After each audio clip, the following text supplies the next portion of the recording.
welcome back to the Lemon Abroad. Today I wanted to share a new video in my Moving to Italy series.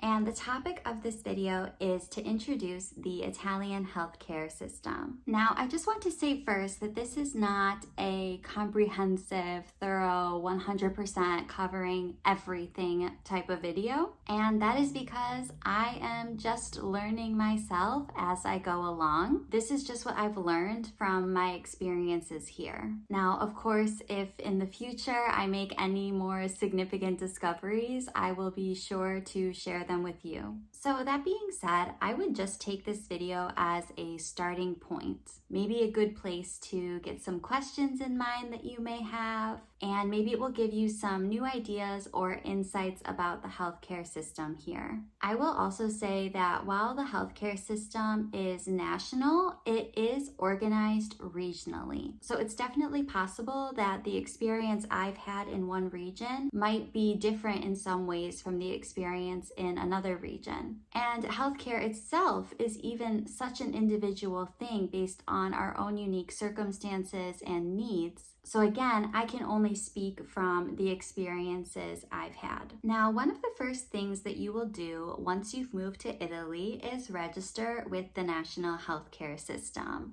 which is known as the Servizio Sanitario Nazionale. To do this, you can go to your regional healthcare system's website or your local healthcare system's website and look for the location of the office called Anagrafe Assistiti, or maybe just Anagrafe. Now, there were a few medical centers in Palermo that had this office. I just went to the location that was closest to my house. I think I brought my Italian passport and my codice fiscale with me, and I also brought copies of them. And I might have brought some other documentation, but I don't think so, and I don't really remember. But also it may depend on your unique situation exactly what documentation they would like to see. And a few weeks later, I got my tessera sanitaria, or my health card, in the mail. Now, when I went to the Anagrafe office to register for the healthcare system, one other thing that I had to do was choose my family doctor, or my medico di base.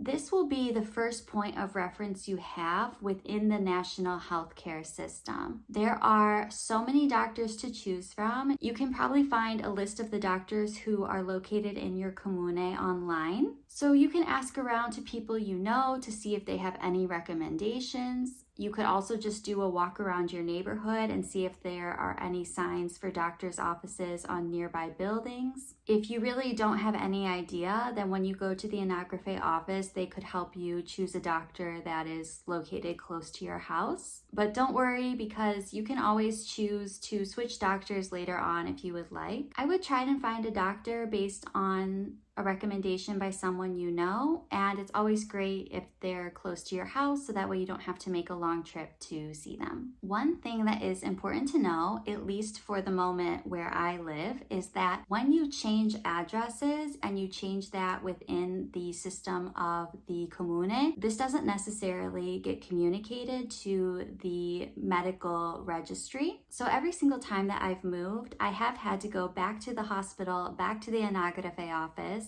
and just give them my new address to make sure that they had the right address on file. However, this might differ from region to region based on how their administration works. And also, I've noticed that in the 4 years that I've lived in Palermo, there have been a lot of changes to the procedures that you can now do online that before you would either have to go in person or make a phone call to do. So maybe that will change in the future. But it's just good to make sure that they have your correct address, because at least for Italian citizens, I believe your tessera sanitaria just automatically renews, and they will send your new card to whatever address they have on file. So it's important that you keep that up to date. However, if you are visiting Italy temporarily, for example, on a work or study visa, and you have a permesso di soggiorno, your tessera sanitaria will only be issued for the length of stay of your permesso di soggiorno. So if you do end up renewing your visa and receiving a new permesso di soggiorno,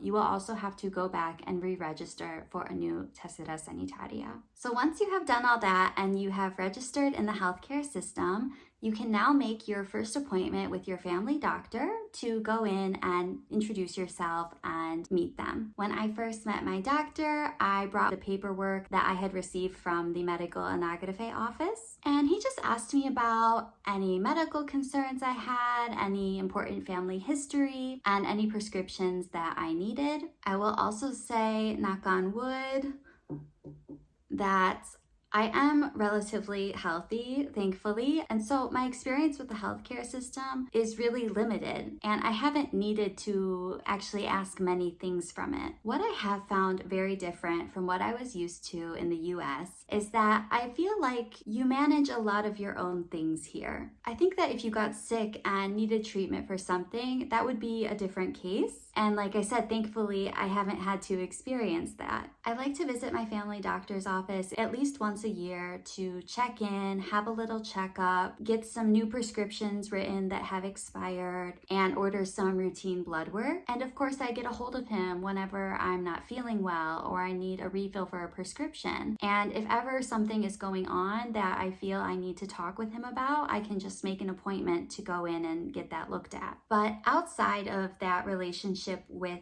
the family doctor, I really do manage the other things on my own. And what do I mean by that? This is also where it's going to come down to individual needs and preferences. Over the years that I've been in Palermo, I have kind of assembled my medical team around me. I have found different specialists that I need, for example, my dentist, my eye doctor, my dermatologist, and I go to see them for various preventative care appointments and on an as-needed basis. Now, while some of my doctors do have my file in their own computer system, but for many specialists, when I go to their office, I bring the file that they gave me the last time I was there, and I give it to them when I sit down. So for all of these specialists, I just have my files at home. And of course, this is also nice because sometimes you do want to switch doctors or try someone new, so then you have all of your records with you that you can take to the next doctor. The exception to this is, of course, my family doctor, who does have all of my information in his own records. And so if there ever is something significant that happens at one of these specialist visits, I will just communicate that to my family doctor so that way he's aware of that information and it gets updated in the central system. And of course, if there ever is something that needs further treatment, he can also advise me on a way to proceed with that. You should also always let your doctor know if you've gotten prescriptions written by other doctors, because they can check against the list of prescriptions you're already taking, and they can also check to see if that prescription is able to be prescribed within the national healthcare system, and it's possible then you won't have to pay entirely out of pocket for it. So I kind of introduced that backwards, but the specialists that I see are not within the public healthcare system. They are doctors in private practice. And that's because, like I said, luckily I've only needed to see doctors for preventative care and routine visits. So for me, the difference in cost than maybe going through the public system is worth the convenience and the ability to choose my own doctor and set my own appointment time. To be totally fair though, since I have not gone through the referral system of asking my family doctor for a referral to the appointment in the public system, I can't speak to that experience. I do believe you still have to pay a small fee for having that appointment. So the choice of how to arrange your medical care is going to be different for everyone. It's going to depend what your medical needs are, what your preferences are, and what your financial needs are. However, I have gone through the public system for things like blood work and having x-rays. In that case, my doctor gave me a ticket, and that's just one word to describe the type of prescription that is used when you are within the public system. So in these cases, what I did was I looked for a lab or a radiology center near me that had the words convenzionato. This means that while it may be a private company, they are still able to treat patients under the public healthcare system as long as that's specifically implied with your prescription. And it's important that you mention that when you are making the appointment so that they know how to allocate their resources. One thing to know about this though is that centers that are convencionado may have a limit on the amount of public healthcare patients they can treat in a certain time period. So for example, I went to have some blood work done in late June one year, and I was shocked when I got to the lab because it is always full of people. I always have to wait a long time to get in. So when I arrived, there was no one there. I just walked right up to the desk, and the secretary prepared my order, and when she handed me the bill, I was shocked because it was so much more expensive than it usually is. And when I asked her, well, didn't I have a prescription for this? She told me that they had already filled their quota for that 6-month period. And so I could either pay the full amount or come back in the first days of July when they would reset their quotas, or I could try to go to another lab which had not yet met their quota. So these are just some of the things that I'm learning as I go here, and I know that there are still so many things to learn. So once you are in the system and you've communicated to your doctor about your family history, your own medical history, any conditions that you have, you will start to receive invitations for screenings based on your gender, your age group, and any other qualifying conditions. So you will get a letter in the mail that invites you to go to such and such place in such and such time period to have a screening for such and such disease. And this is based on the national guidelines for the general population. I don't have any other qualifying conditions that would make me eligible for other screenings, but I think if you did, you would also be invited to those. But that's something, of course, to make sure you're discussing with your own individual doctor. However, there may be screenings that you want to have done that are not part of the national program, or at least not for your age group. In that case, you can talk with your family doctor about other options that might be available, such as having a referral for a screening or finding a screening center near you. For example, I wanted to have a breast cancer screening done, so I heard about a place called LILT, which is Lega Italiana per la lotta contro I tumori, which means the Italian League in the fight against cancer. And this is a national network of centers that specializes in the prevention and detection of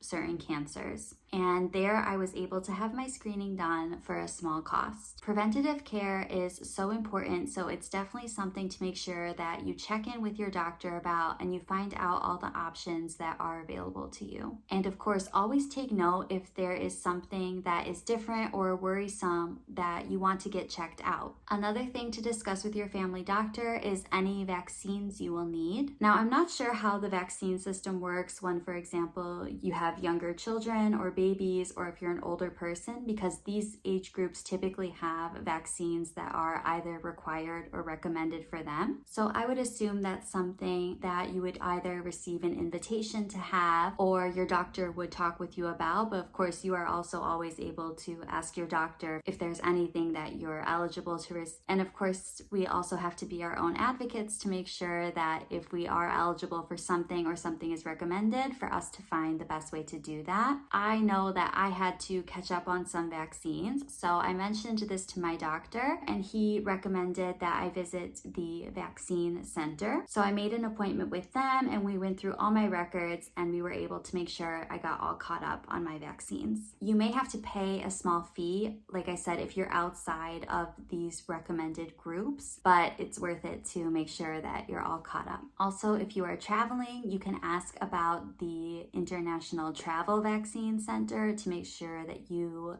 have everything you need before your trip. Again, depending on what vaccine you need and the purpose of your trip, you may have to pay a small fee. There are two other things that I would like to introduce here, but that thankfully I don't really have any experience with, so this will be just an introduction. At least you can know their name, look them up, and have an idea of what they are. The first is a Guardia medica. These are offices to basically make sure you always have access to a doctor. So your family doctor, for example, you can contact contact them during the day, during normal business hours. You can make an appointment to go in and see them. But if something happens in the night or on a weekend that really can't wait, you can visit the Guardia medica. You can also visit the Guardia medica, for example, if you are traveling outside of your region, and again, you need to see a doctor. Now, these are not emergency rooms. If you do have an emergency, you need to go to the pronto soccorso. Now, probably one of the biggest differences between healthcare in Italy and the healthcare that I'm used to in the US is the cost. The healthcare in Italy is much, much less expensive than in the US. If I visit my family doctor, I do not pay anything at the visit. The only time I've had to pay for something at my family doctor was to get a medical certificate so I could get my driver's license. Now, when I visit a specialist in private practice, I do have to pay for that out of pocket. And while it depends on the type of visit and the doctor, I would say it usually ranges between 80 and 180 euro, which is about $90 to $200. In general, the cost of prescriptions is also not very high, even when I pay for them out of pocket. This, of course, totally depends on your individual situation and which medicines are covered by the public health system, which ones aren't. And one thing that I will say is that while people may say that healthcare is free or healthcare is so cheap, it's important to remember that nothing is free. The healthcare system is supported by people's taxes, which are also higher than they are, for example, in the US. And while the cost of living is lower here, it's also important to remember that salaries are also proportional to that. So what may be considered inexpensive to one person could be a sacrifice to someone else. Now, if you are interested, there is the possibility to have health insurance here. There are different companies and different types of policies that have different benefits, but I haven't looked into this further, so I can't really offer an opinion one way or another. It's definitely a personal choice that depends on your own needs and preferences. I will say for my situation where I am right now, I have had no problems using this mix of the public system and seeing some doctors in private practice as well. However, if something changes, I will update you and let you know what I've found. One thing to look into if you are moving to Italy and you're going to be moving here and working here is that it is possible to ask for a tax benefit for the money that you have paid out of pocket for your medical expenses. I'm not really clear on how it works yet, but the general idea is that if you spend over a certain amount of money on doctor's visits or prescriptions, you can have that money deducted from your taxable income. This is something to check with your accountant or to check with your local CAF office to see if it will be a good option for you. I just mentioned this because it's something that you might want to look into. It's called Scaricare. So you may hear the pharmacist ask you when you're paying for your prescriptions if you want to scaricare your payment, in which case you will also need to have your tessera sanitaria and present it to them. This way it attaches your payment to your tax code. And they don't always automatically ask to do this, so if this is something that you have decided to do, make sure that you tell them that and give them your tessera sanitaria when you're checking out. Now, I want to say that all of this happens automatically and that at the end of the year, you'll just have all of the payments that you made automatically attached to your tax code, but I am not sure about that. So ask your accountant, ask your CAF office, and just in case, maybe keep all of those receipts with you for the first year until you figure out if you really have to keep them or not. You can also do this with receipts you have from visiting doctors in private practice, but make sure you pay with a card because you can only scaricare payments that were made by you, by your card, and not by cash. So I would say my main takeaways for making this video about healthcare for someone who is thinking about moving to Italy is that one, I would try and find a good medico di base, one that you can easily reach and communicate with because this is going to be your most important reference point. I would also really reach out to your community for advice, recommendations, running things by them, hearing their experiences to clarify any questions that you have. Every doctor does things differently. Every office is managed differently. So just because something is done one way does not mean that that's how all the other doctors are doing it.